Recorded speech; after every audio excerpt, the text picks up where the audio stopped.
All right, everybody. Happy New Year. Welcome back to another Ask a Dev Unreal Engine live tutorial. We have just about the right amount of crazy to try to do these things live. My name is Kevin, and we usually do these, we try to do these most Wednesdays. It's been a little while, holidays, sick, all that kind of fun stuff. Today, we are going to be taking a look at creating a chaos destruction actor. The way this works is I'm just gonna roll through the tutorial.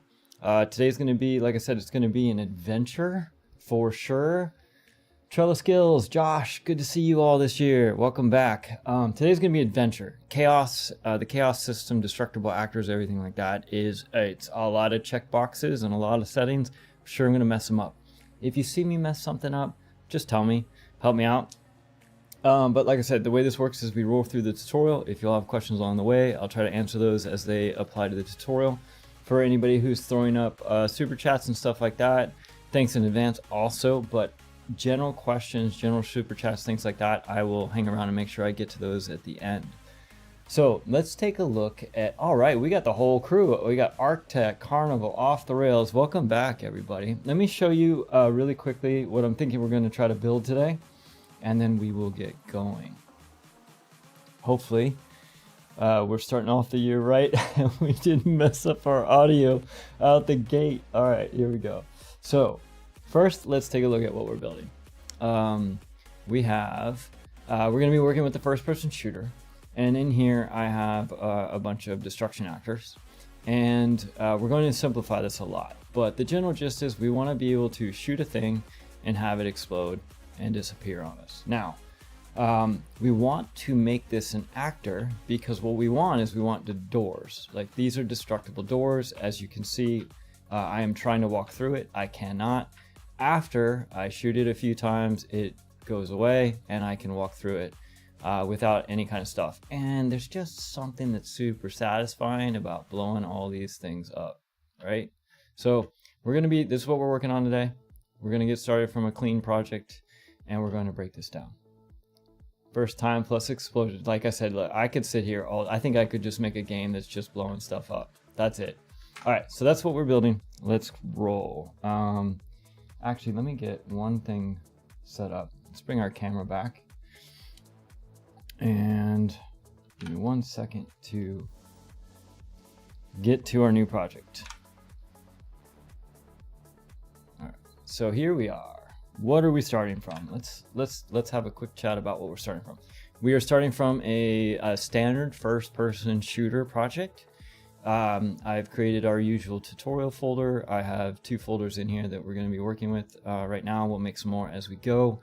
This is exactly as the normal first-person shooter starts. We have a gun. Oh my goodness, that gun is loud.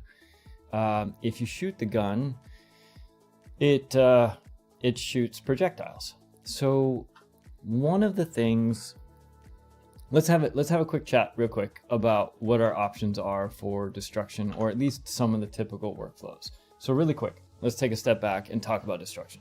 Generally speaking, and this tutorial is all about the destructible actor. If you all want, as a community, you all want more details about some of the nuances of destruction and chaos and things like that, we can do those separately. So I'm going to fast track a lot of things, but there's at least a broad overview.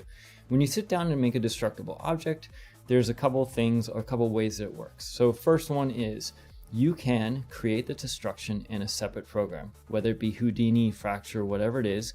You can take those assets and elements and you can export those and bring those into Unreal. Now, there's some interesting things about the way that works. A lot of times when you're using that technique, what you're doing is you are pre-recording the destruction, right? You're playing it out, you're using all of Houdini tools or whatever you're using to create this destruction sequence.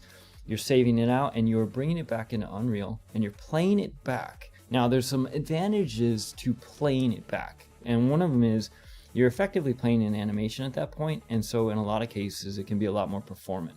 However, one of the big problems with it is it does not interact with your environment. So if you were to put a destructible actor on top of a pedestal, for example, and shoot it, all of the pieces that slide across the floor in your simulation will float in space. But that's one way to do it. destroy it outside of Unreal, import it through Alembic, or you can actually import it as a skeletal mesh with a whole bunch of bones in it and play an animation on it, get all kinds of control that way. The other way that we can do it is inside Unreal. We can create a destructible actor. And in the past, it's different between 4 and 5. We're going to be focusing on 5 here. But basically, the general gist, the way that works is you take your mesh, your static mesh, and you crack it, you fracture it. You basically decide what you want it to look like when it is destroyed. And then you use some kind of event. Strain event, impulse event, collision event, or something like that to trigger the destruction, and then all of the simulation plays. We are going to be doing the all Unreal way of doing things today. So we're going to start by creating a destructible actor. We're going to go through how that works really quickly in Unreal 5, and we'll get going. So let's get back to Unreal, and we'll go from here. Okay, Charles. Welcome. Draco Blanco, or Draco Blanc, by the way. Yes, welcome. Okay, so a couple things that there's a couple things that I want to focus on here, and I'm going to show you why as we get going. First, let's just make a destructible actor. Enough talking. Okay. So what I'm going to do is in here I'm going to look for a cube, and the cube I want to use is. That song was kind of annoying. The cube I want to use is, let's just take this first cube here. And what I'm going to do is I'm going to copy this into my chaos folder, because I don't want to mess up the actual Unreal Engine cube. And what we're going to do is we are going to drag this into our scene. This is a very big cube. Holy smokes, it's a big cube. Okay, but that's okay. Now, and the way you start off when you're working with chaos and destruction and fracturing an object to get it set up to be destructible is we're going to switch to our fracture mode. And this is going to bring up a whole panel. And like I said, there's lots of nuances to this, but as I mentioned, the primary steps are fracture it to set up the pieces. And then once you've done that, you set some settings, and all of a sudden it will destroy a game. So over here on the left, I'm just going to choose uniform fracture. Now there are all kinds of different fracture types. There's uniform, there's clusters, etc. You can go through those however you like, but you specify what your all of these settings are going to be for the object that you have create. Oh, actually, first you have to create a new generator, right? So first click new, select your static mesh, click new. It's going to ask you where you want to store it. I'm going to store this in chaos. I'm going to call this the cube geometry collection. That's fine. We're going to create the geometry collection. Now that we've done that, when I click uniform for fracture, Weston's, welcome to the stream. Anthony, welcome to the stream. You can see here that it might be hard to see, so let's make a couple changes here. Let's increase the size of our UI. So that should make the text easier to see. And then the shading, unfortunately the coloring on these fractures is a little bit tough, but I'm gonna pop this up to 40, and you'll kind of see it changing in size. Now what you can do here, if you want to see what this looks like, is if you increase your explode amount. Oh wait, you have to fracture it first. You got to click the fracture button. So let's click fracture. All right, and let's increase our explode amount. So you can see here right off the bat, simply clicking fracture, this is the size of the pieces that we're going to be making. All right. And really what it comes down to is how many of these do you want, right? You can get, as based on performance for your game, etc. You can pick these pieces and you can fracture them again if you want by clicking fracture. And now when we explode these out, you'll see we have even more pieces. That's enough for now. It gives us the general gist. If we press play, you'll notice that our fracture is there. It's all kinds of pretty rainbow colors. And if we shoot it, it doesn't do anything. But if we run into it, I think, nope, we can't even get that to work yet. All right, we're gonna get there in a second. So here's what we're going to do. Now our piece is fractured, but it's not actually destroying itself. So let's see if we can have it simulate down to the ground. Nope, And that is because our break thresholds are too high. So let's go ahead, and there's a couple different things that we can do just to show you how this can work. If we pick our geometry, there's a couple ways we can do this. If we open our original, we can edit the values here, and basically we can change our mass density, our damage model, our damage thresholds. So if we just knock these back by a factor of, let's say 100, see if we can't get this thing to crack just as an initial setup. So let's save that. And then the one that we have in our level, I'm just going to delete that and drop this back in. I think that will work. Press play. Yeah, so it's already kind of falling apart. And that's just because we hit the level. So as I run into this thing, the more I run into it, just the physics of my character is breaking this down. Now, a lot of the tutorials you see right now is these spheres that we're using as part of our gun will actually do more damage to this. Right now that's not working. The reason for that is because our projectiles aren't heavy enough.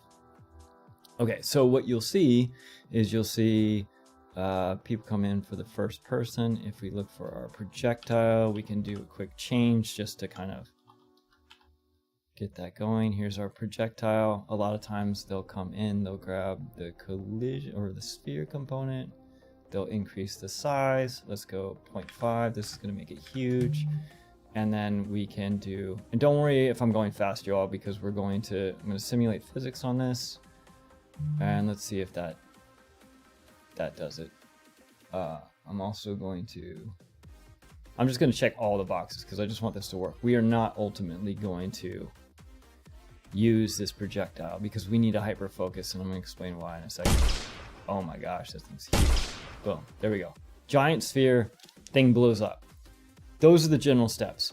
Fracture your object, predefine what it looks like when it's blown up, set a whole bunch of physics settings, then get a physics object to hit it, and then it blows up. Now, there's a lot of things that you'll notice are a lot different about this destruction and this chaos simulation than the ones we were doing in the demo that I showed you earlier. First off, they're not really going anywhere. Second off, they're all lingering around. And the interesting thing about it is I can't walk through these. They all have collision.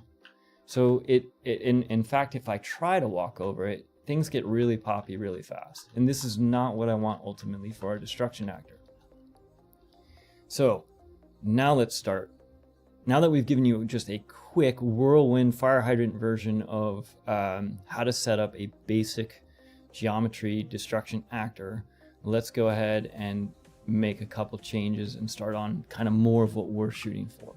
And to do that, we are going to simplify a lot of stuff. Okay? And some of the things that we are going to simplify are, we're not, the problem is when you get into destruction, you're juggling a lot of variables. You have the mass of an object, you have the density of the object, you have the impulse amount, you have the object that it's being hit with, you have the weight, the impulse, and it's just too many variables. It's too many variables. So let's hyper focus on just shooting an object with a line trace and applying our own force so we can control it. We're only trying to change a couple variables and to get the look we want, and then we'll juggle everything else going into it. So to do that, let's go to our third person character. I'm going to go back to selection mode for a second. Let's go to our third person character and make a couple of changes here. All right, so we're going to need this. Here's our first person character, jump. That's one piece we need, and the other is our weapon component. Here's our weapon component.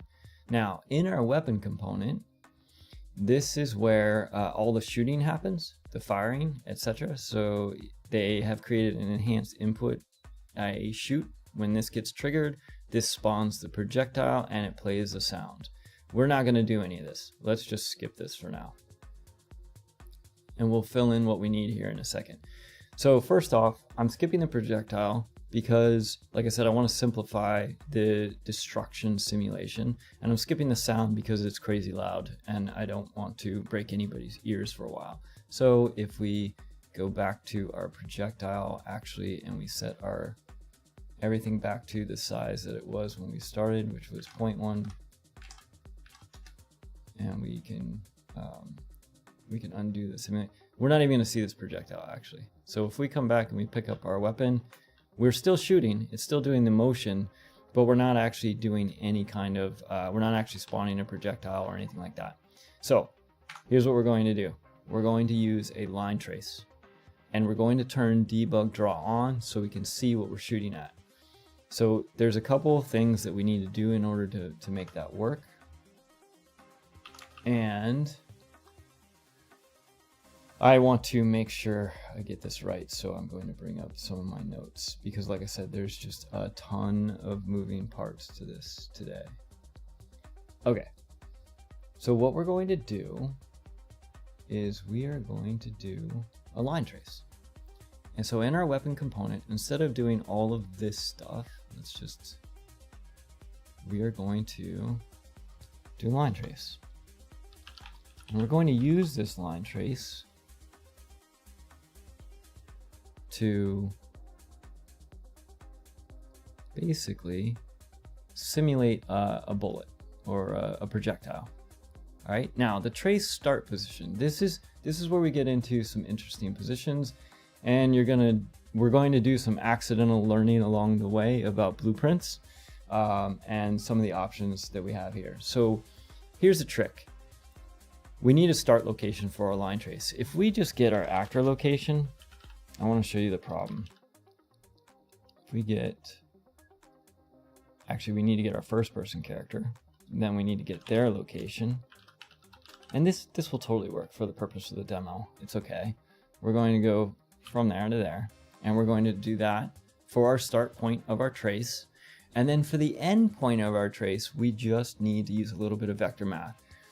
Vectors are fun. I have a whole video on vectors. If they're new to you and scary, after you can pause, you can come back to this after the recording. You can go watch that vector video to understand better about what I'm doing. But here's what we're going to do. We're going to get our actor rotation. I'm going to get the forward vector from this. So all this is doing is literally getting an arrow that's pointing out of the front of my character's body. All right, I'm going to normalize that, which is going to take that and it's going to change it to be of length 1. If you've watched that video, you'll know why we're doing this. The reason we're making it length 1 is because I want to be able to control how long it is. So I'm going to multiply that by, let's say, 500 right now. I'm going to right click this pin over here. I'm going to change this to single precision float. I'm going to change this to 500. What this does is it makes an arrow pointing out of my character's body when I'm done that will be 500 Unreal units long. That's how long our line trace is going to be. All right, I need to add this vector to our current location so that it's shooting from the right place, and that's going to be our end. Now, that was a lot. Let's go ahead and draw for duration of 1 second, and we can make our color. We can keep all our colors. So let's just test that and see if we even got step 1. All right, if we go pick up our gun, when we shoot, you see the line trace. Everybody sees the line trace? Okay, any questions so far?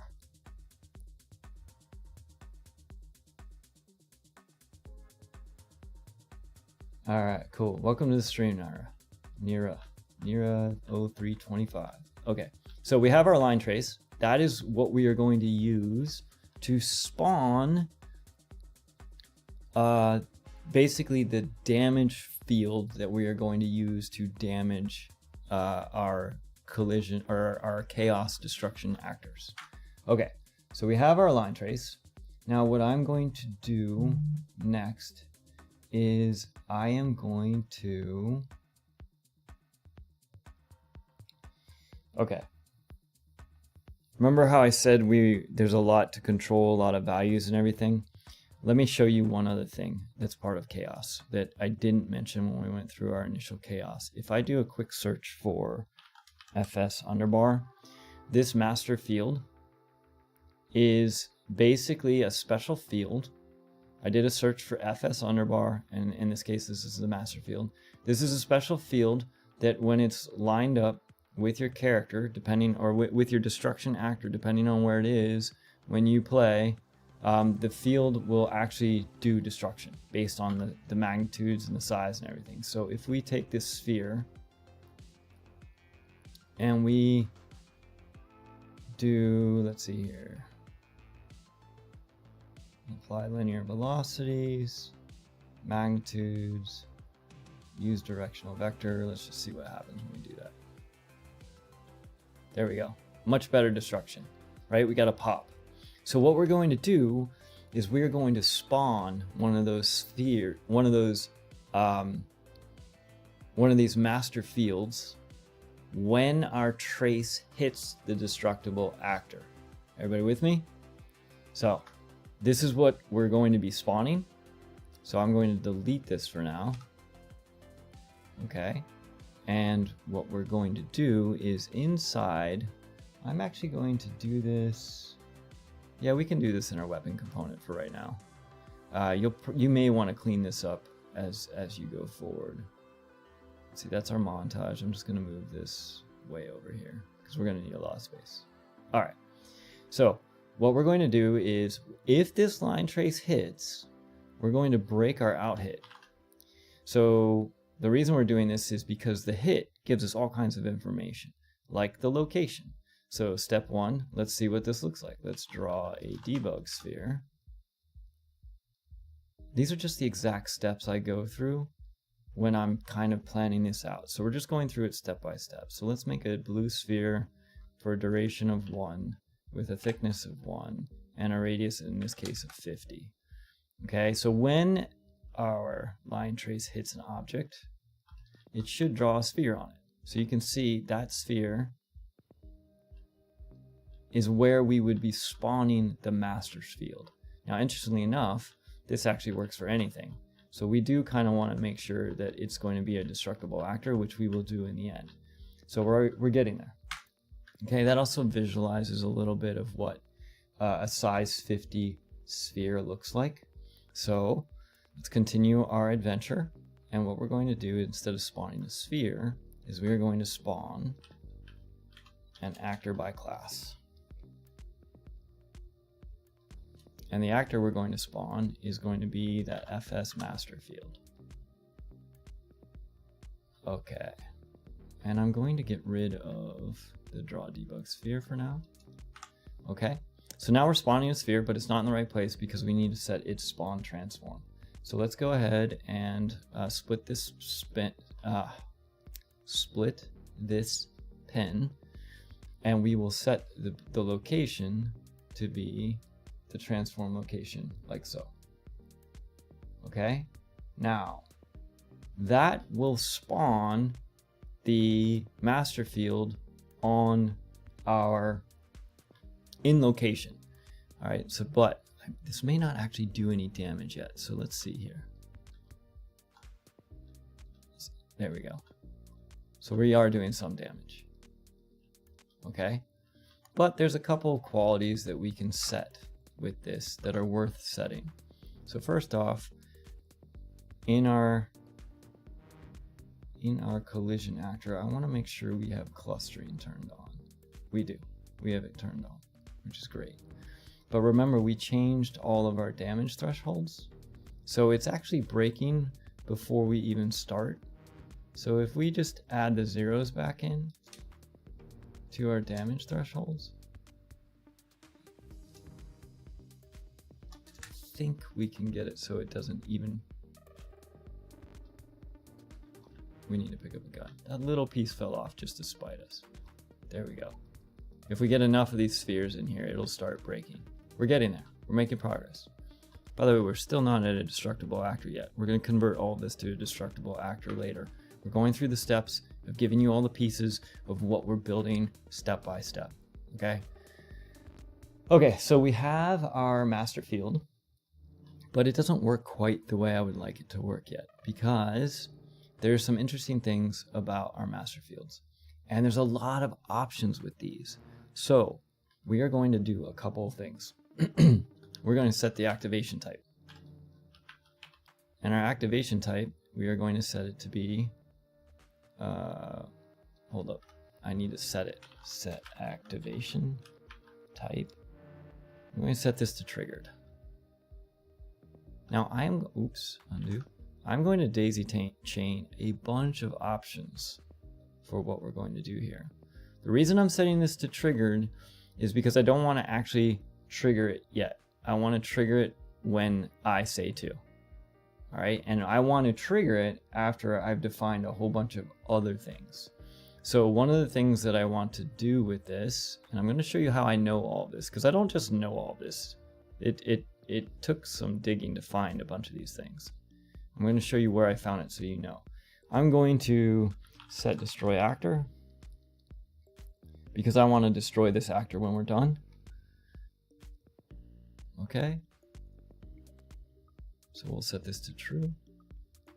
And then I'm going to get a bunch of these, okay? I'm going to set use lifespan. I'm going to set this to true. And these are just the kind of some default options that I found that I liked. And like I said, I'm going to show you set the field lifespan. I'm going to show you where I found all this here in a second. Let's set this to be 0.1. So this is how long it's going to last. And then let's set the radial magnitude. Set the radial magnitude. Let's set it to like 50. And then finally, when we're done, we're going to trigger this.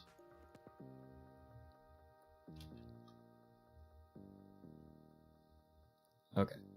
And then finally we will, I believe it's called CE trigger. CE trigger. Okay. So this is the whole order of events that we're going to do. So we'll just reconnect all of these. And I'll go back and explain where I found them and so on. Okay, so that way we're still playing our damage montage. Selecting all of these, I want them to line up so they're pretty. I'm going to press the Q key so they're all lined up. Selecting all of my reroute nodes, pressing the Q key so they're all nice and pretty. All right, so what does this do? Spawns a master field, sets its type to trigger, sets it that I want it to destroy itself to use a lifespan. I set the lifespan, I set the radial magnitude, and then I trigger it. How in the world did I know about all that stuff? Well, I did some digging. If you double click on this FS master field and you dig through all of this blueprint, you can find a whole lot of options for you to work with. So in this particular case, when I was playing around with what I wanted it to be, I just came over here and I said, oh, what does delay do? And then I played with that. What is the dynamic states? What is the fall off? And all of these options over here, these are all of the options that you can use with a master field to get it to trigger differently, delayed, kill itself, all those kinds of things, so that it won't hang around and so on. All right, so now that you know where I found the information, then it was a matter of just playing around and figuring out what I thought looked best for the use case that I had. So now if I come over here and I shoot this thing, there we go, that's a much better explosion. And wherever I shoot this thing, it'll continue to do that.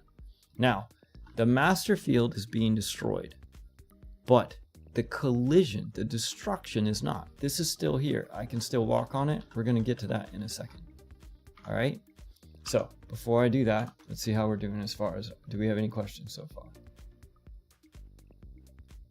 Everybody with me? Everybody's awake? All right.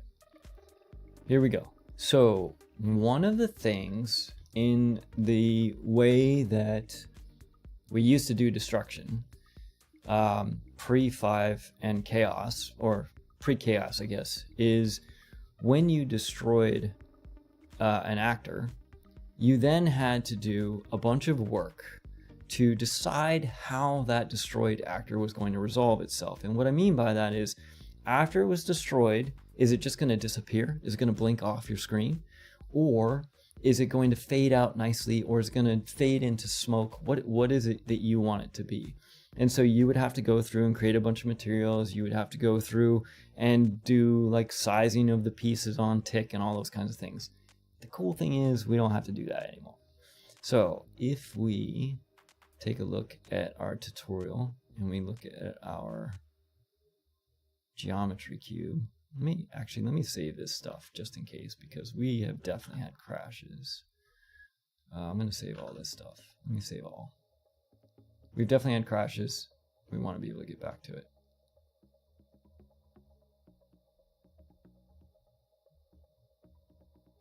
Okay, it's trying to save default material. I'm not worried about that. We'll put a different material on this thing so we don't have to worry about that. All right, so in our cube, in our geometry collection, there is an option. I gotta remember where it is. Okay, here we go. Scale on removal. That's one. This is what this removal stuff is, all right? We are going to set some remove on sleep options. So what do these do? We have sleep min and max of 5 and 10, and we have our removal duration of 2.5 to 5 seconds. So what does that look like? Just checking that one box does a whole bunch of work we used to have to do by hand. So if I blow this thing up, now once it settles and sleeps, these items should start theoretically scaling. There we go. They're starting to scale down. There we go. They're all starting to kind of fade away. But the settings aren't quite there yet, right? It's too slow, not at all what we want. So we're going to go ahead and tweak that a bit. And let me see if I can find some good settings for that. I believe... Give me 1 second so I can look at my notes.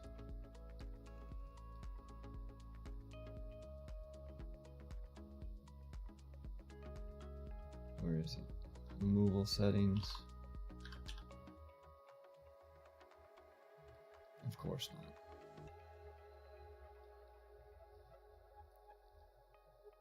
All right, so for our removal settings, let's try something a little more reasonable. We're going to go 0 for the sleep min and 1 for the max. We'll do 0.1 for the removal duration and 0.75. So this is going to fade out a fair bit faster. Now the other thing that we're going to change is our velocity threshold.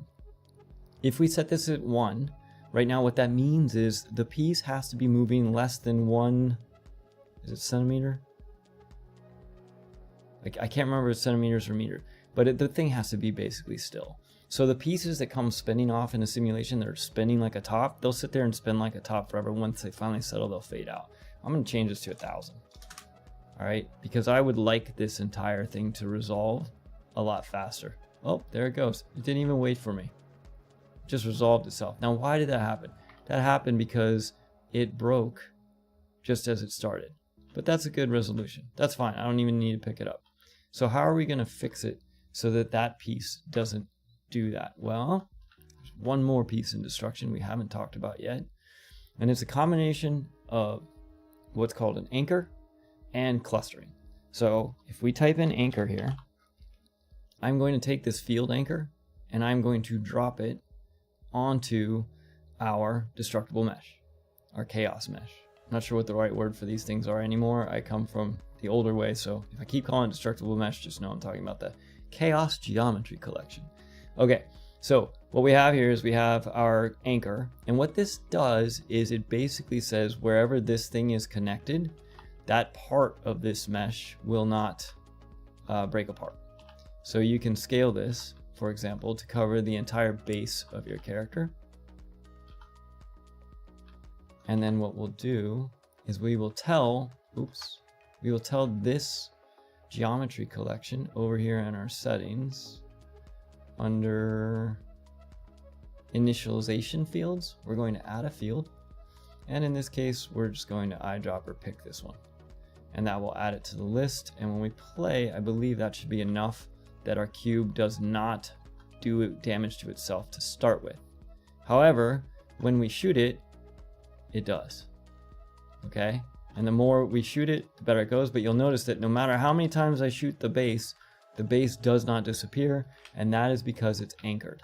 Now, the way anchors work is they are based on where they are in space. So if I were to move this anchor upward, to just cover the top, the same thing will happen. It's not going to destroy, but now it's going to be left hanging in space. All of the pieces that are on top are up there. Okay? Cool. So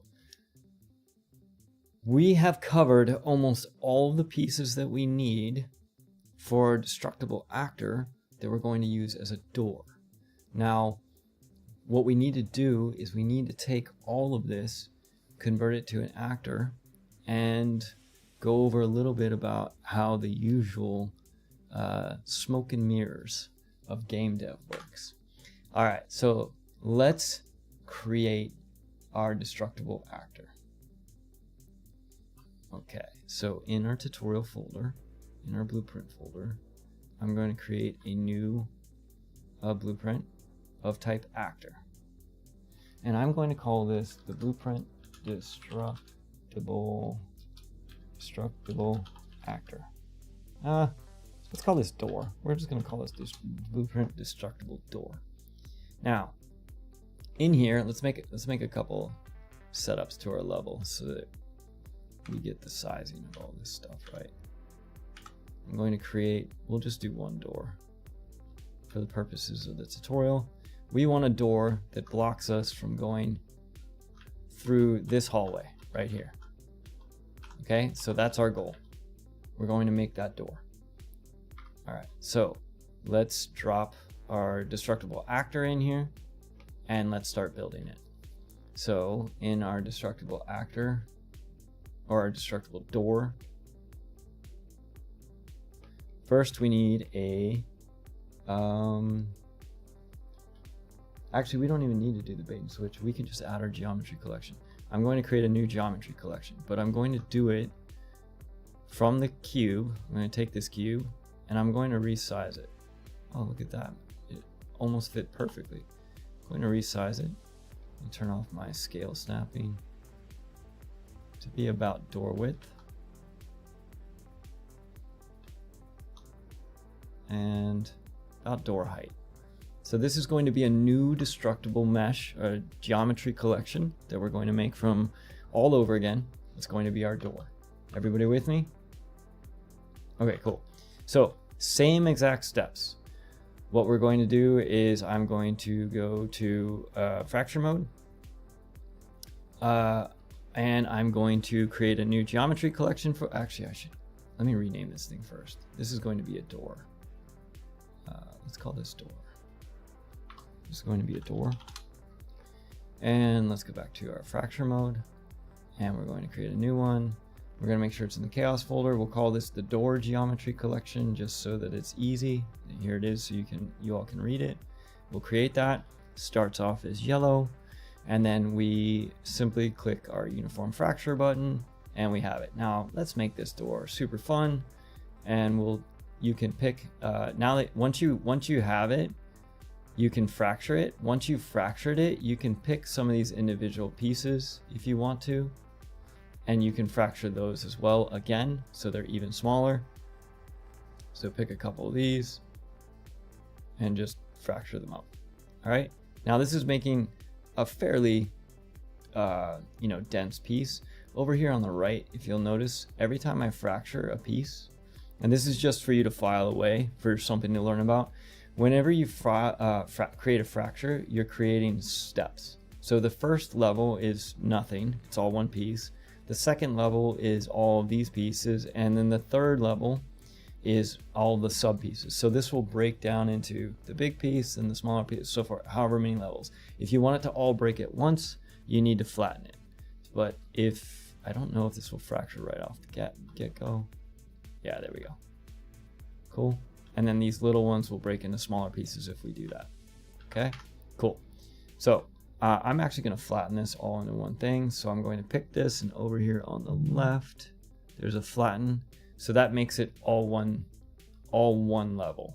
I'm not worried about levels right now. We're just worried about making this door work the way we want to.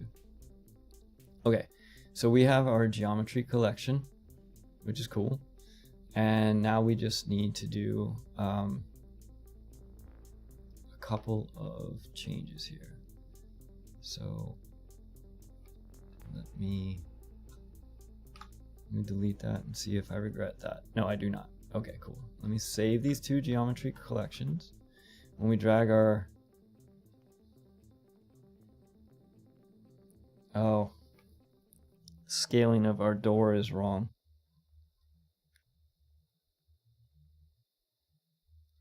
So we're gonna have to go back and redo this.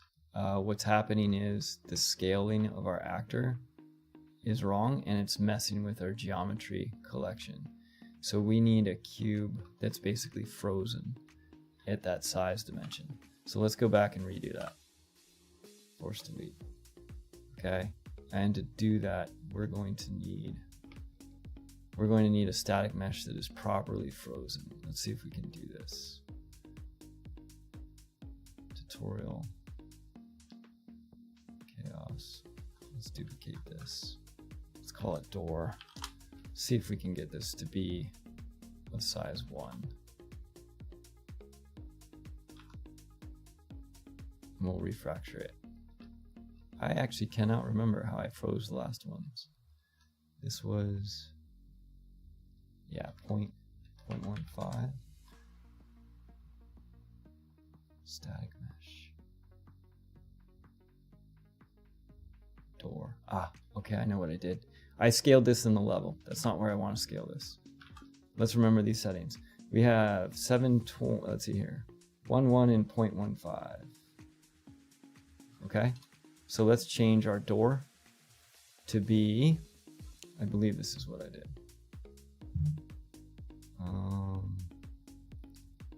Where's our extent settings?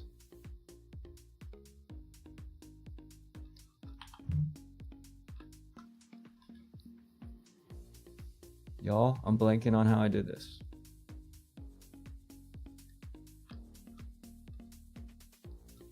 Collision.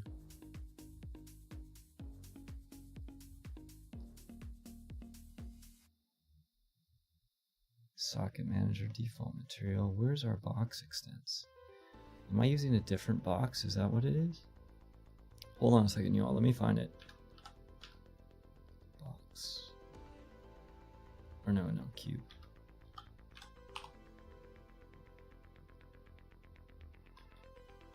Where's the engine cube?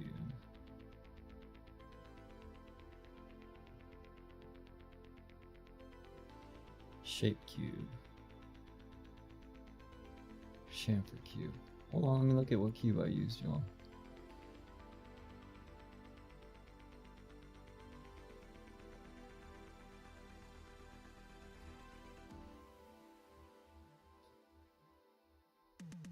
Update changes.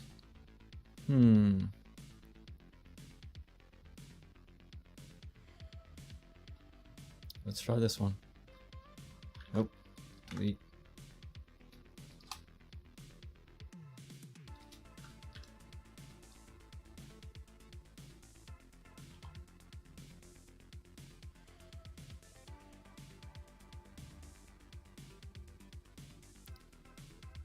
Did not like that geometry collection. Where are we at, y'all? We have our door. We have our cube.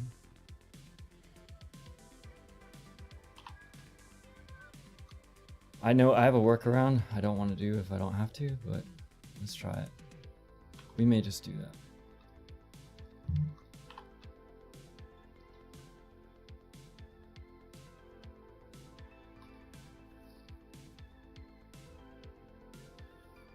Edit, copy, duplicate, validate, save selected actor. Okay, let's do that. Let's save selected actor.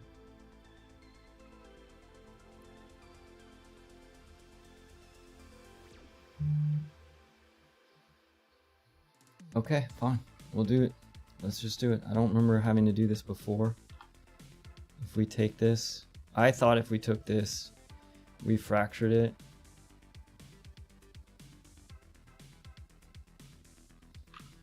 Quick, someone in the chat, how do you freeze transforms on a cube?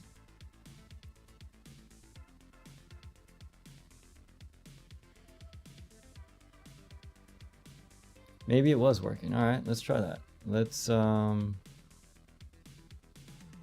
I'm gonna keep this here. Let's see if Carnival is correct. I would love Carnival to be correct. Oh, but I deleted it. Of course I deleted it. All right, let's go back. Go back to Fracture. Let's create a new. Put this in the chaos folder again.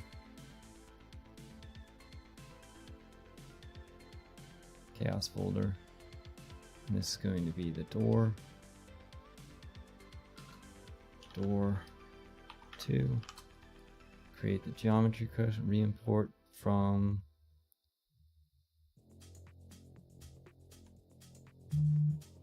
split the meshes.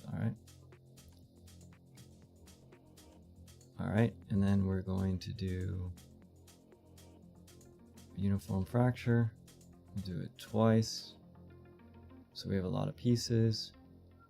Let's flatten it and let's save that. Okay, so we have 177 pieces. Okay, and then let's see if we can just drop this back in. Oh, there we go. I have no idea why that worked that time. All right, so that's our actor. I don't remember what I did differently, but Carnival is probably right. But there's our destruction. Okay, so all we need to do is make this part of our actor now. Whew, back on track, everybody. And you know, as we were saying before, right now we can't walk through it. That's kind of what we want, but we need to do a couple of tweaks to make it so that we can actually. This is actually a door instead. I'm not going to worry about this. So here is our destructible door. What we want to do is we want to add our geometry collection. So here is our geometry collection now inside of our actor. And we are going to be making a bunch of changes. So to start with, let's check our collision settings over here. So our collision settings, we do not, we're going to simulate physics, that's fine. We don't want hits. I want to make sure that I don't want my actor to be able to step up on it. I'm going to set my collision preset to be destructible. We'll compile that. Let's save that. Let's start replacing things. And let's drop our, we had 2 in there. Where did our destructible door go? Browse. Let's drop this in here. Okay, so we have our destructible door. When we walk up to it, it blows up. It does not go away yet, right? We're gonna have to set all those settings so that it'll go away, but it does actually destroy. And unfortunately, we can still walk on it. I'm going to show you how to fix that here in a second. Okay, so a couple of things. What we need to do is we want, remember how we created the anchor to make sure that the door stayed intact and it didn't accidentally simulate improperly? What we're going to do is on begin play, we're going to create an anchor. Okay, and technically speaking, what I'd really like to do is, let me rename this to just be geometry collection, because I'd really like this to just be, you could specify any geometry in here. And then what we'll do is we are going to get our actor location, which is where this door is placed. Get the actor location. And what I'm going to do is I'm going to create an anchor on the fly on begin play. All right, to do that, I'm going to create a box. So we need 2 vectors to create a box. And we're going to give it its lower bounds and its upper bounds. So minus 100, and let's say 100. This is going to be a big box. And 100 by 100, I accidentally opened C++. All right, and I'm going to make it a little bit tall, not too tall. Let's just go with 20 to start with, as far as what this anchor is going to look like. And what we're going to do with this geometry collection is we are going to set anchor, not anchor, we're going to set anchored by box. It's the first thing we're going to do when we start. And it's going to be a world space box. So let's make it. And the way this works is you give it its bounds, just like I mentioned. And here's our min and our max. And we have it, and we're going to set it to anchored. Okay, so this is going to just create our anchor so that when we shoot our box, it will be anchored at the bottom. So the bottom part won't move. Okay, pretty straightforward. We're basically doing in Blueprint what we did by hand initially. That's why we went through it all by hand, so that each of these steps made sense. Now, there are a couple of things that we are going to change. One of the things that I would like to do is I would like to add an event here called Destruct. So let's create a custom event. I'm going to add a custom event. I'm going to call this event Destruct, because there's a bunch of stuff I want to do special when the door gets destroyed. And I would like a couple of variables. I would like the impact location, and I would like to spell it right. And that is going to be a vector. And then I would also like the impact normal. And the reason I want this is because what I would like to do is we are going to move all of this stuff for triggering out of the weapon and into the destructible actor. You could argue either way, but for now, that's just what we're going to do. And I am going to set this not to simulate physics to start with. Where is this? So that there's no danger that it's actually going to trigger until we specify. We'll set these values. Let's promote these to variables.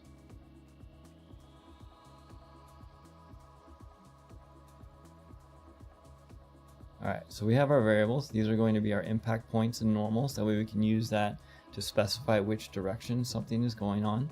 Then we're going to tell, when we trigger this event, we're going to set simulate physics to true.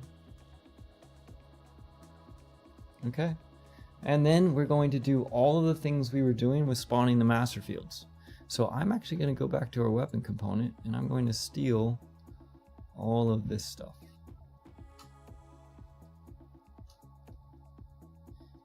And the reason I want to do this is because it could be any weapon. Like, one argument to do it as an actor, in the actor versus in the weapon, is because I want any weapon to be able to destroy this thing when it hits it. So let's make sure I have everything. And what we're going to do is just Control X that. We'll plug.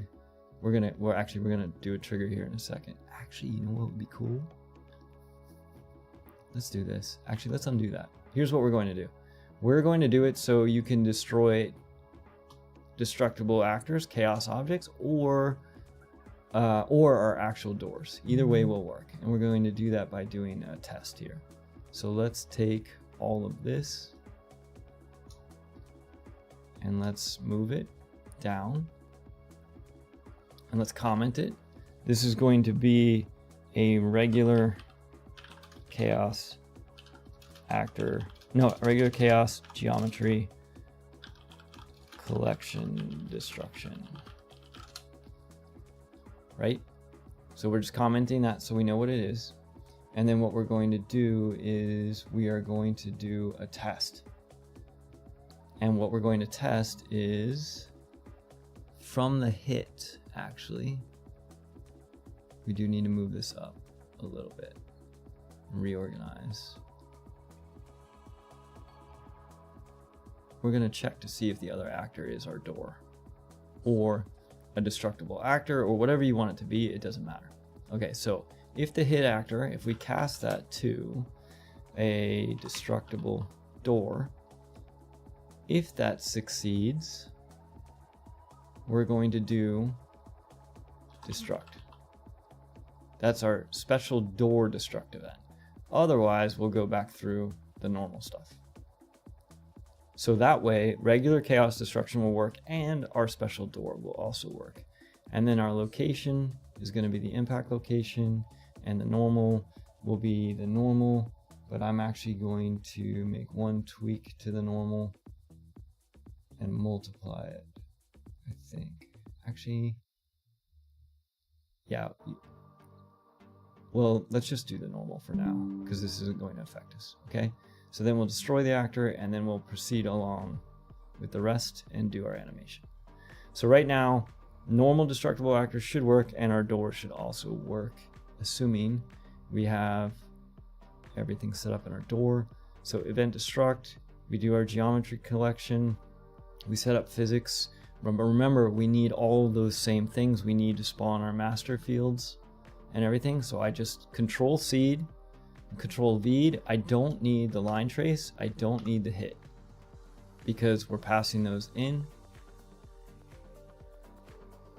and we're passing those in as variables. So the spawn location is going to be here. And I'll show you what we're going to use the normal for in a second. So theoretically, we should be able to blow up both our doors and our previous. So there's our previous one, okay? Our doors do not work yet. Let's figure out what's going on. First off, are we hitting this? So to get that breakpoint, I pressed F9. It is not. And that is because our line trace, what is our line trace tracing for? Our line trace is tracing for, there's no actors to ignore, so it's got to be in our destructible actor. We need to set it to be, we need to set our collision properly, I believe. Collisions.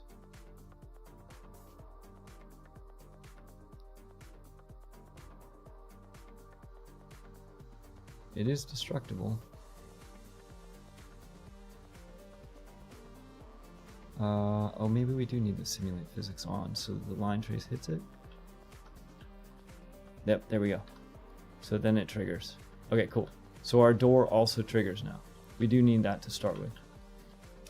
So quick tip, something that is super easy to run around on, understanding the difference between overlap and hit. Two different things. Overlap is when two objects actually overlap in space, their collision capsules, and hits are all based on physics line traces when they actually, when an object actually gets blocked by either the volume or the line trace or whatever it is. All right, so let me see how we're doing. Click the lock icon. All right, so carnival with the save on the thing, that's great. Anyone have tips? Foot sliding. Okay, I really like how you show multiple ways to make an anchor. Okay, great. Looks like we're all on track. That's good. Okay, so we still have a couple issues. Our issues are, we still, let's see, what do we want to do next first? All right, I think the first thing we should do is show you a sneaky trick, okay? It is almost impossible to figure, at least for me it was, to figure out how, after I blow this thing up, I don't want to step on these things, right? And I don't want to step on these things for, one, it seems okay when I'm stepping on this. But the problem is, if I put too much force on the destruction, or there's too many pieces, as those pieces fly at the character, they can cause the character to go flying off or face the wrong way, because it's basically a physics event. So how do we set it so that we can walk over these pieces and disable the collision? This is a super sneaky trick in our destructible actor. And what we're going to do is, after the door, we're going to get our geometry collection, and we are going to set per level collision profile names. All right, and then we are going to make an array out of our profile names, and then we are going to let's do this. This is a collision profile name. We need a new variable. I'm going to call this the collision profile. I'm going to call this ignore pawn collision profile. All right, now I've named it that for right now, but I'm going to show you why this doesn't work, because we need to add something. Collision profile name. Okay, so if we drag this up here, if we drag this in here, and then we drag this, shoot, make an array. Let's break this. Figuring this all out is fun, y'all. All right, so we're gonna take our ignore pawn collision profile, which is a collision profile. We're gonna break it. It's gonna give us a name, and that's gonna be the name that we feed into the array that we're making, so we can set our per level collisions and make it so we can walk through these pieces after the fact. Now, this isn't gonna work. Okay, the reason this isn't gonna work is we're setting it to no collision. Here's what's going to happen. When we shoot this thing, watch what happens. The whole actor goes flying through the floor. That didn't work. Okay, so, all right, so you're thinking, all right, no problem. We'll change this to ignore only pawn. Seems logical, right? For some reason, it still goes flying through the floor. It doesn't like it. I don't, if we change it to block all, this should still work. Unless it's just in the floor. Yep, but it's still blocking us. So in order to get this to work, what I had to do, save all, is I had to go to project settings. So many things in this tutorial. This is like a fire hydrant. Okay, what we're going to do is we're going to go to edit, project settings, and we need to add a collision profile in our presets. Okay, so what we're going to do is we're going to choose new. We're going to call this destructible ignore pawn. Okay, and we're going to set this to be basically everything's blocked except the pawn we're going to ignore. I'm not even going to overlap it. And then I'm going to choose accept, and I'm going to do close that out. Now we have our new custom collision profile. And what we're going to do in here is we're going to set this to use our new custom collision profile of destructible ignore pawn. So what this theoretically should do is after the break event, it should go through all the pieces and set them all to ignore the pawn. Let's see if we got it. I don't like it. Something seems suspect here. Give me a second. We'll find it. So our simulate physics in our actor is correct. Let me check my notes. We are simulating physics. We do have gravity. We're not going to worry about the impulses. We're set to no collision, custom, all those are checked. That looks good. Casting the shadow, hidden in game. What are we missing here, y'all? That triggers it. Anchored. Anchored. Are we actually anchored? Interesting. I wonder if our anchor is not being created.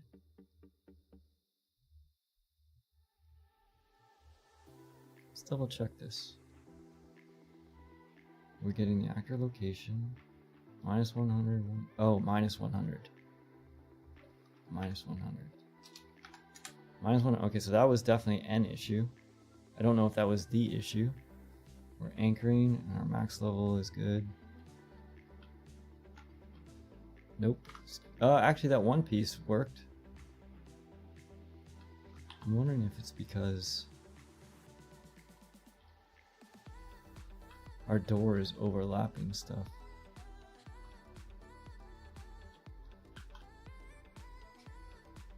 Interesting. Okay. So we're not doing any of the delays on the anchors. Our geometry collection. Let's check one other thing. I want to try something down here. Let's not simulate physics.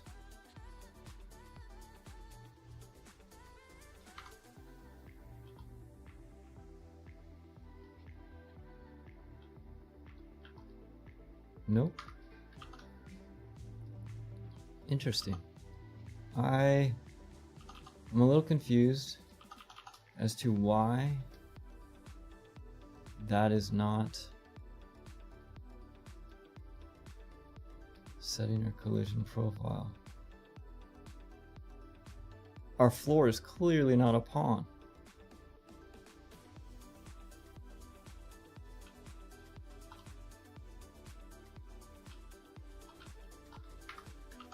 Interesting. Double check that profile we made. Project settings, collision, presets, edit. Oh, object type is destructible. Okay, we need the channel. And let me double check my notes on this too. Project settings. So many windows.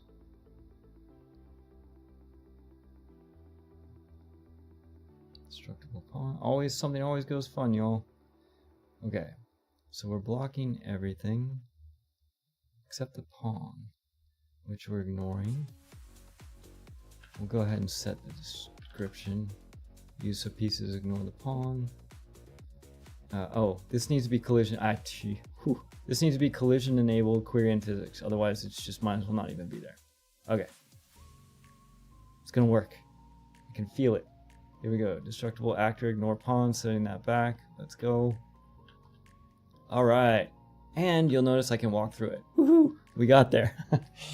Oh man, these live tutorials, y'all, try to stress me out. Okay, so step one. All right, we have our destructible actor. We are controlling when it gets destroyed. We cannot walk through it at first, and now when we shoot this wall, not only can we just walk through it, so it doesn't mess with gameplay. That was like one of the hardest things for me to figure out, was to get these pieces so they don't mess with gameplay. Okay, we got a couple more steps that we're going to do. How are we doing on time? Oh, we are running long, but we knew that this was going to happen. There's no way to mess with destruction without that happening. Let's set these up so that they fade out like we did previously. So in our geometry collection, we can just reuse all of the settings that we had, which was removal. So we're going to allow removal on sleep. Wait a minute. Where's the removal settings?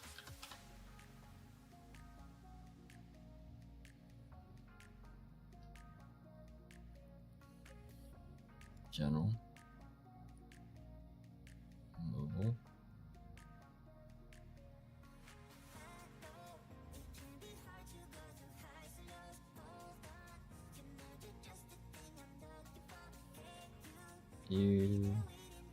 Let's go to normal selection mode. This is our actor GUID.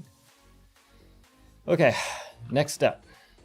Figure out what happened to removal.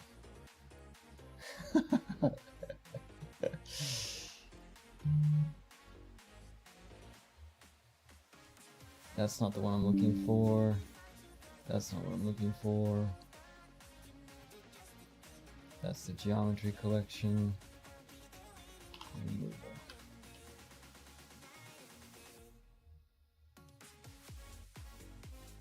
Interesting. I don't know why. Okay, let's go back to the original geometry collection and make the change there. So if we double click this one, here's removal. Let's check the box.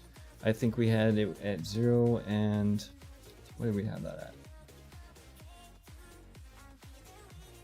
Anybody? We had it at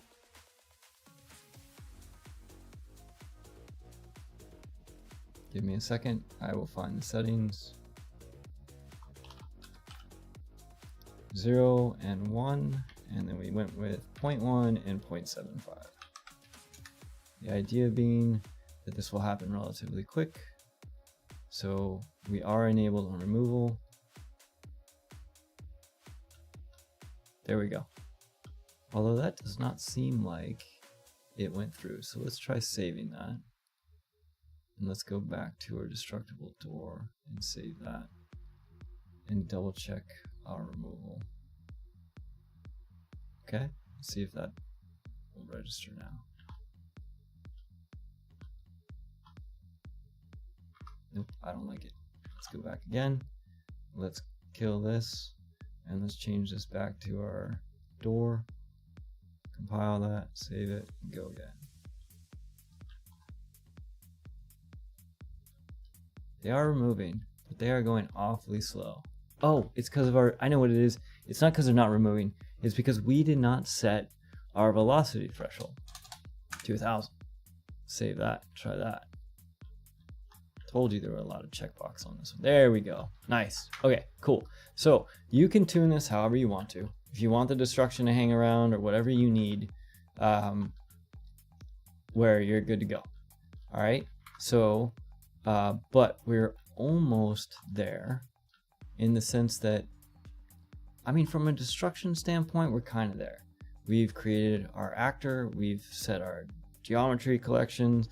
I think the tricky part was the collision stuff that sometimes takes a while to figure out.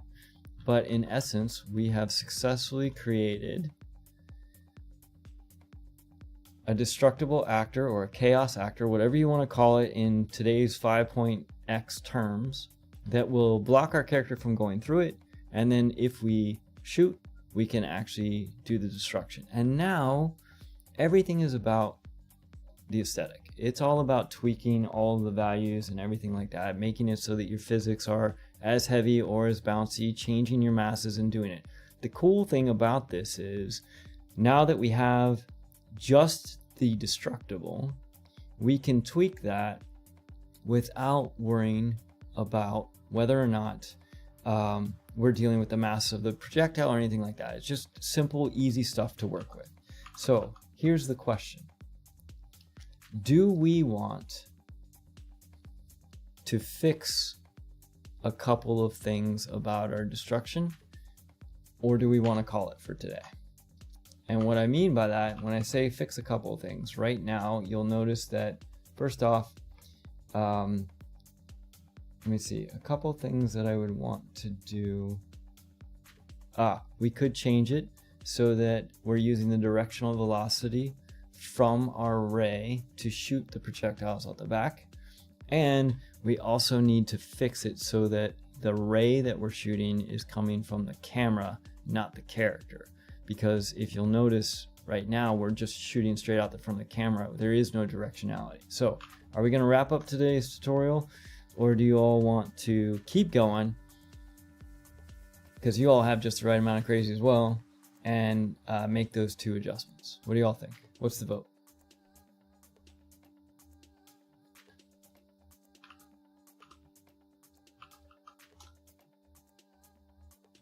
Keep going. Of course, Josh. All right, let's make a couple of tweaks to this. Let's do it. Let's make a couple tweaks. All right, here we go. So what the problem that we're having, if you look at our line trace, is this projectile. It's shooting, literally, it's actually shooting straight out of the character's pelvis, because that's where the center of the capsule is. So what we need to do is we need to switch this to come from the camera. So let's go ahead and make that change. Now, we're gonna steal a little bit of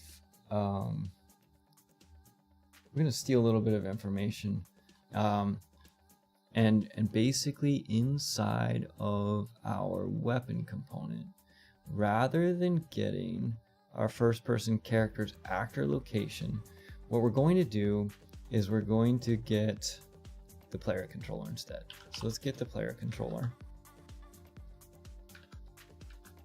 Okay, and then we need to get our viewport size because we want to get the center of the viewport. All right, so we're going to get our viewport size, and I'm going to leave both of these in for Patreon people so that it'll be here in reference. This is This is using actor location.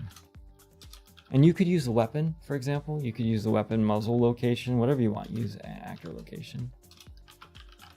And this one, we're going to use the center of the screen. So we're going to take the screen size. We're going to divide it by 2. We're going to divide both of these by 2. And then we're going to, let's make a 2D vector. Make 2D. I can't do that. Let's just do it out here in space. Make a 2D vector.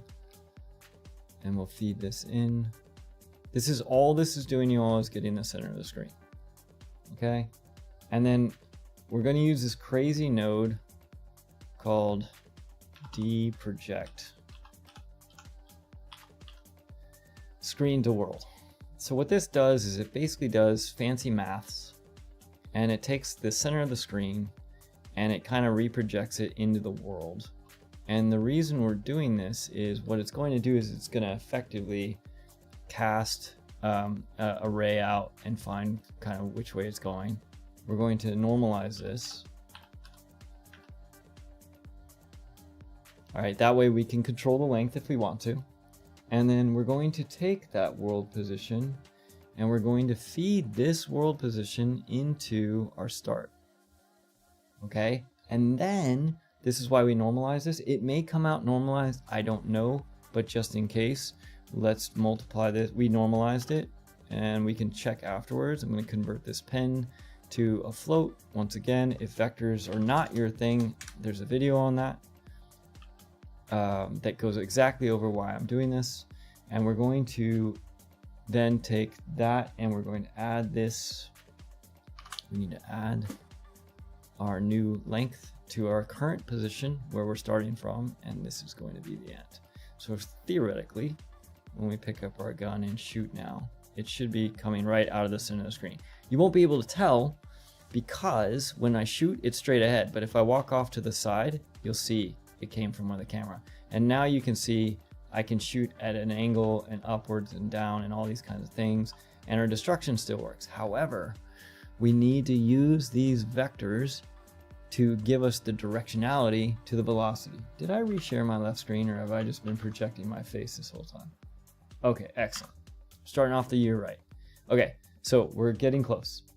What we need to do, remember, if you recall, when I was creating this destructible door on the event destruct, I created this impact normal. So what we want to do is we want to pass this in to our impact normal. And let me make sure we're doing this right. I'm going to be doing double work here. I don't technically have to do this, but let's do it anyways. Let me see. I want to double check my notes on this one because this one's a fun one. Okay, cool.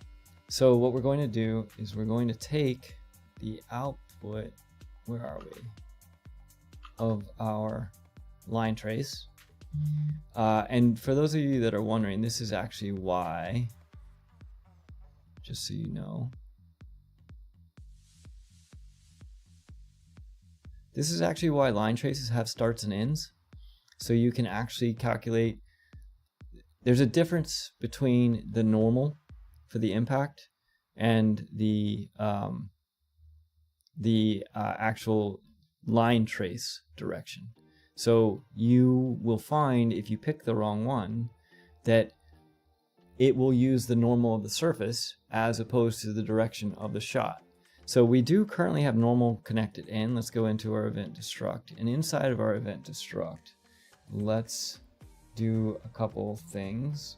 What we are going to do is we are going to add to our myriad of things that we do before we trigger. And I'm just going to daisy chain them here because it'll be faster, and we're so far over. So let's set use directional vector. I'm going to set that to true. And then let's also set directional magnitude. And we're going to set this to 100. Or let's try 500. Let's go nuts. Okay, let's go 500. And then we're also going to override directional. How do you spell override? All one word, one R. Override directional vector. I'm going to set that to true. And this is all just so that we can specify which way the force is. And then we're going to say, let's set the directional vector override. And the directional vector override that we're going to use is we're going to use this impact normal. Okay, so over here, let's connect in our impact normal. And we'll show you a couple of fun things with vector math here. I'm guessing this is not going to work. Control drag so I don't have to go hunt for the end of that pin. And then just daisy chain these in real quick. Okay, so now we should be using a directional vector for our destruction. Now let's see what happens. See if this goes in my face. It does. It blows into my face. The reason it's blasting into my face is because it's pointing the wrong way. So there's a couple different things that you can do here. One thing you can, probably the easiest one, is let's just assume that the normal that comes in is always consistent. And if we just do a quick multiply by a -1, we can flip this around. -1. And now when we shoot, it will shoot off out the back. Now, what I want you to see is if I play that again, even though I'm standing over here shooting this thing at an angle, the door is going to shoot straight backwards. Why? It's doing that because, like I said, there's a difference between the normal, the impact normal, and the directionality of the trace. Right now, it is using the normal of the surface, which isn't quite what we're going for. So let's go back to our weapon component. And here, so we know normal doesn't work. Let's try impact normal. Let's see if that gives us what we want. Okay, so that doesn't work either. Doesn't work. So what will work is if we take our start point and we subtract off the end point. Now, all of you who are vector math smart people, or have watched the video and you have an understanding of this, remember the way vector math works is you take the end point and you subtract the start point from the end point to get the direction. I am intentionally flipping these here. The reason I am intentionally flipping these is because in our destructible door actor, I am multiplying by -1. So I actually want to send it in the wrong way. Now, of course, I'm going to connect this. It's going to go the wrong way. I'm going to eat those words, but let's give it a shot anyways. So now when we go in here and we press shot, it shoots off at an angle. Now it's so powerful, we can't see it. So let's drop down that level a little bit. And let's bring this down to like 100. See if that's a little bit more readable. Still pretty fast. But it is shooting backwards. So let's go down. Oh, you know what? I'm not normalizing that vector, am I? Yeah, we should normalize this. That's a huge problem. This vector is insane. Let's normalize this. This vector is the full length of the trace. We don't want that. Let's normalize that and try that. We were putting a lot of force in there. Where's my gun? There we go. Much better. Okay, so we can go back to our 500. Here we are, 500. And now when we shoot, at an angle, you'll see that it shoots at the angle now. And that's because that is why your hit impacts, your hit results also have a start and an end. Because all of these normals and impact points and everything, they all have to do with the surface and the object they're hitting. This start, end, and the trace start and end is the ability for you to get the actual directionality of the thing that even caused this hit in the first place. And so that's why you'll see this pass through in the hit result in a lot of occasions. So let's see here. Let's go down 250. I think we're going to go 250, and then I think we are there. Yeah, It shoots it off into space. Oh, actually there is one more piece that we could do. Okay, there's one more thing. I mean, we're running, we might as well finish it. All right, if you noticed when I shot this, this bottom piece did not disappear. Why didn't it disappear? It didn't disappear because it's anchored. Remember the anchor we made in begin play? It doesn't disappear until we shoot it. Technically that anchor's still there. So there's one other thing that we could do that is like a next level piece to our actor. So let's do it. Why not? Okay, here's what we need to do. What we want to do is we need to destroy everything, but we don't want to destroy everything until the event, the break event. So let's take our geometry collection and let's bind an event to chaos break. Bind event to on chaos break. All right. And then what we're going to do is we're going to add an event, and this is going to be on chaos break event. Sure. Okay. And we'll connect this. So what's this? What is this doing? For everybody who's not used or hasn't used these binding of events and things like this, what this is doing is on begin play, we're doing our setup for our geometry collection. One of the pieces of setup that we're doing is we're saying, if this thing breaks, there's a special event I want you to run. And this is that event. All right. And what we're going to do is if we get this event, we are going to remove all anchors. Okay. And then if you really wanted to, you could even add in a second impact here, a second master field, so that let's say you just shoot the top left corner, your second master field could finish the job, if you will. You with me?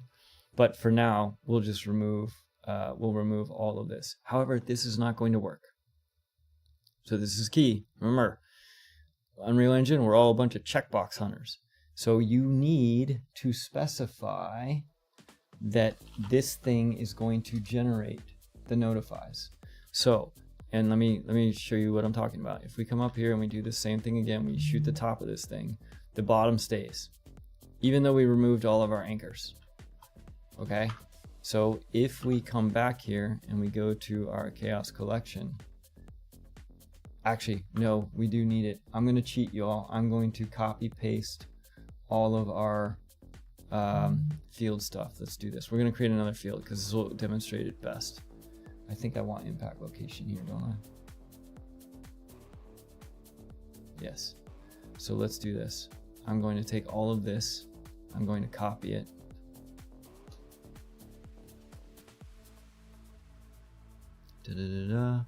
And the trigger. That should be everything. Okay, so we're going to copy that and we're going to paste that up here. So I'm going to move this up to make room so you can see what I'm talking about. Okay, so in addition to removing all anchors, we're going to spawn a master field at the impact location.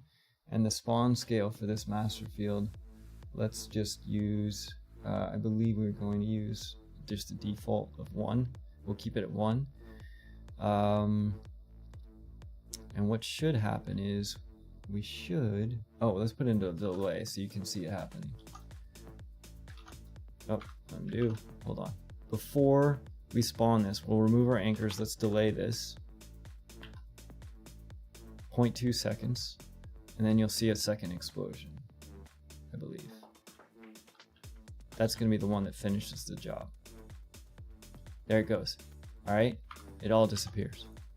And that's because we're removing the anchors. If we don't remove the anchors,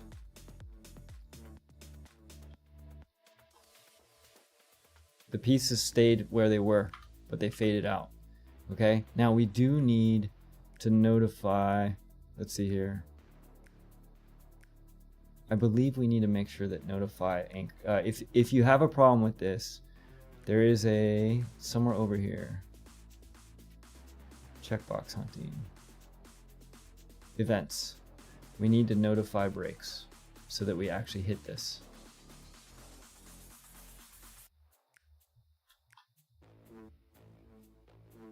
Right? But we didn't remove the anchors, so that one didn't move. Now if we remove the anchors, we should be good. There we go. Cool. All right. That is a full recap of everything that we did as part of what I was talking about in the demo when I first showed you all what we were going to be building today. Deep breath. Dr. Elliott, I have been using Unreal for, sometimes it feels like a day. When I can't find things all the time, it feels like I just started. I guess it's been a minute, maybe 9 years now. Okay, so I love this. Carry on. Okay, so let's see here. Let me double check questions we've had so far. What are we going to use the normal for? We left it alone. Carnival. Hopefully that explained that. That's cool. And then there we go. We got the vector stuff. So there was a lot of stuff. I'm not even sure how I'm going to summarize this stream. It should be fun. But as always, sorry about the clap there, right next to the microphone. My fault. Thank you all for being part of this whole community adventure. This is a lot of fun. I learned a ton from you all's questions. So thanks for bringing your questions. Thanks for coming to the stream. Thanks for being a part of all of this. Don't forget, we have the Patreon, we have the Discord. Everybody's in there sharing questions, thoughts, cool links, all kinds of stuff like that. My name's Kevin. We try to do these once a week live. I also drop other videos as well. Help out the channel. You know how this works. If you dig what we're doing, help spread the word. Let people know what we're doing. I very much appreciate that. And Happy New Year, everybody. First stream of the new year. It wasn't a total debacle. It was good. All right, y'all. I'm going to go back through this chat, make sure I didn't miss any questions. I hope everybody has an awesome rest of your week.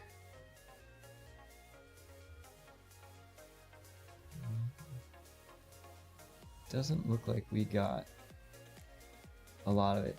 Gil, anyone tips on preventing foot sliding? Check out the third person character default blueprint. They have by default in that blueprint in Unreal Engine 5 now, they have IK. And your IK feet will help prevent foot sliding. Hopefully that's useful.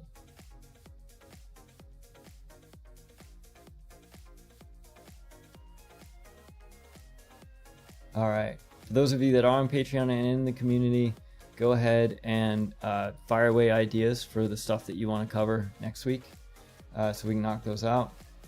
Otherwise, there's a couple of requests on the floor. Can you use chaos to make it so every hit breaks just one piece of the mesh? Yes. I believe the answer to that is yes. So chaos is deep. Basically, if you, depending on your strain settings and how big your master field is, what you can do is you can set it so that when you shoot one place, it doesn't do everything. The trick to that, by the way, is you do need to have at least an anchor. If you don't have at least one anchor, then the whole thing will just, for some reason, it'll just start breaking apart. But through a combination of your strength settings, as well as the size of your master field or the item that's hitting the wall, combined with the clustering. So when you break up your chaos stuff, it clusters. That will definitely impact how pieces break apart and when.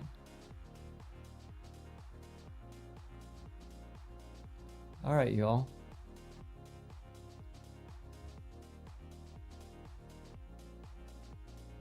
Yes, I think you can use any database you want.